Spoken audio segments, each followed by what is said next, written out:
time called Vocal Gentle. We're a trio, and I'm a producer, a songwriter, instrumentalist. I've always made music with my twin sister Ellie, who's also in the band. Until Smasher, I'd never made anything solo. And I got to this point in 2023 where I kind of just realised that. It felt quite daunting to even think about what I would sound like or what anything I made would sound like, completely sort of left to my own devices. So I went on a residency in New Mexico, and I had 3 months away, and I thought I was just gonna experiment and maybe make some sounds or maybe make some slightly more abstract music, because in the band we make songs primarily, but I didn't. I ended up making an album.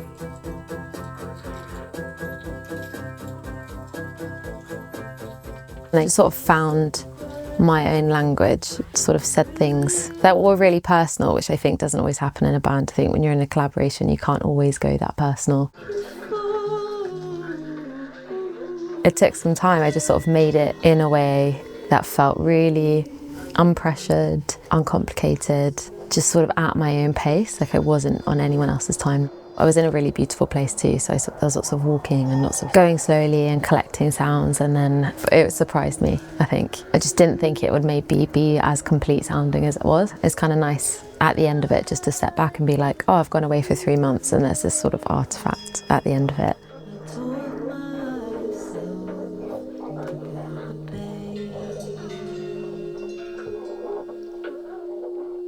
I got a lot of confidence from it. I don't know, it's just really, I feel very lucky to sort of suddenly have that time and space to sort of think about, almost like dream up, like, oh, if I could do something that just felt really fun and natural and impulsive and everything that I wanted to do. Not that it's not that I feel like I can't do what I want to do in the band, but also like there is that push and pull of collaboration, and without that, this is kind of what it sounds like.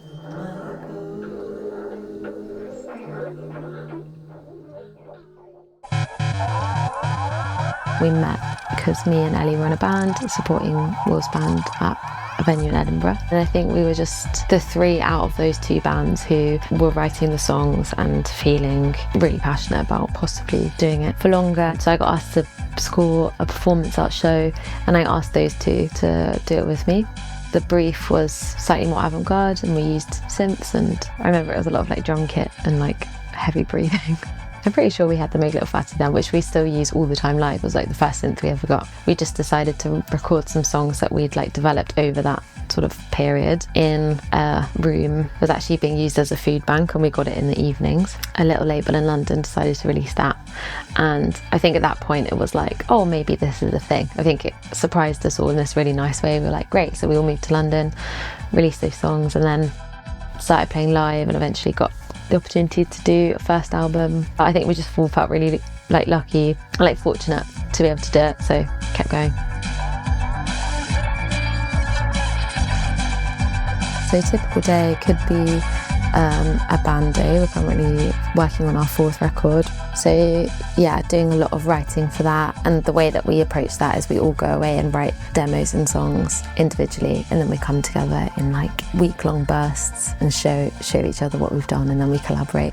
But I also work as a programmer for a few different venues, so I've got my curating hat on at the moment. Some days I'm doing Smasher stuff. I've just been playing a few one-off shows at the moment. I'm just sort of enjoying playing when things are coming in, but a lot of it is like improvisations. So I'm just sort of practicing, sort of getting things ready to the point where I'm able to like improvise, putting samples on the sample pad, or like collecting sounds, or just trying to create things in here in the studio. Maybe that's just like making a few sounds and recording them to have in my back pocket. I start most sets in the same way actually. I just build up like a cacophony of sound, and then I'll like go into one of the songs from that. Just building up lots of layers. I use a lot of loops, and for an installation project I did at the end of last year, I made lots of micro cassette loops. I played them on micro cassette dictaphones. I built a couple of instruments, and then I just used one of the prototypes in the Smasher set. I try to not bring the same like instruments with me for every show so that it sounds different. So sometimes I bring my violin. I've got these sort of metal, bendy metal sheets that I'm bowing to make some quite interesting scratchy textures. I like using radios as well.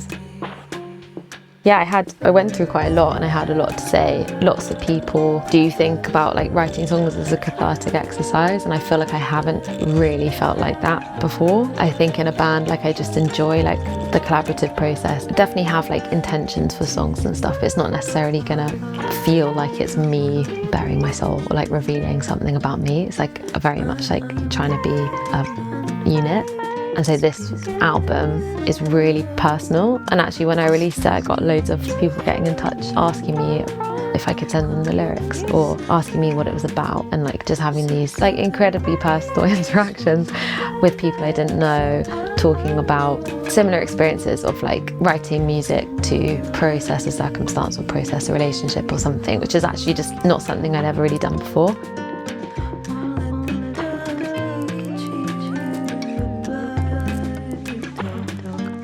I was suddenly alone in a different country by myself, and I was using the approaches that I enjoyed to make the music, but lyrically this album is all about a particular relationship, and it's a lot about things that I was struggling with.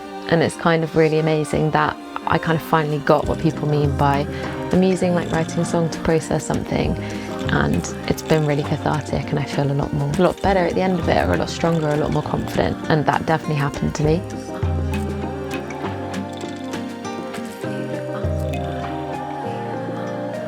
By the time I'd sort of finished this album, a lot had changed in my thinking and feeling, and I don't know if that would have happened if I hadn't made it. So it's almost this weird thing where like, because it's so personal and then other people are enjoying it, there's that tension there where it's like I've written it just for me, but I'm really glad that people get so much out of it.